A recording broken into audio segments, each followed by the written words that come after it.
Yangi Cobalt'da o'zgarish haqida eshitdingiz, lekin hali ko'rganingiz yo'q. Birinchilardan bossiz.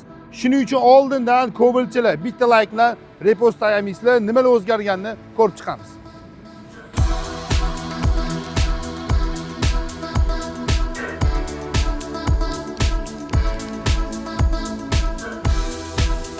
O'zgargan eng asosiy joyi bu mashinaning salon qismida bo'ladi. Ko'rib baho bermasangiz bo'lmaydi. Birinchi bo'lib ko'zingiz tushadigan narsa bu sidenasi bo'ladi.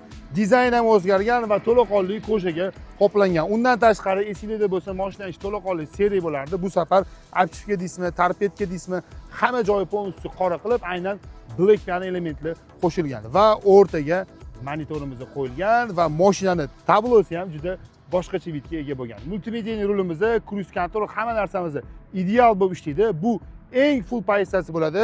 Abagrev sidenamiz ham mavjud. Salonni o'zgarishini ko'rdingiz. Endi sizga buni motor qismi juda ham qiziq bo'lyapti. Motorda ham anchagina o'zgarishlar kirgizilgan. Birinchi navbatda bu mashina polностью GRM sistemasi o'zgargan va benzin sevib berishlari juda ham boshqacha bo'lgan, ekonomik bo'lgan. Mashinaning o'zini miyasi, ya'ni blok upravleniya to'laqonli o'zgargan va undan tashqari korobkamiz ham o'zgargan, 6 stupenligicha qolgan, lekin o'tishlari hamma narsasi juda ham planli bo'lgan.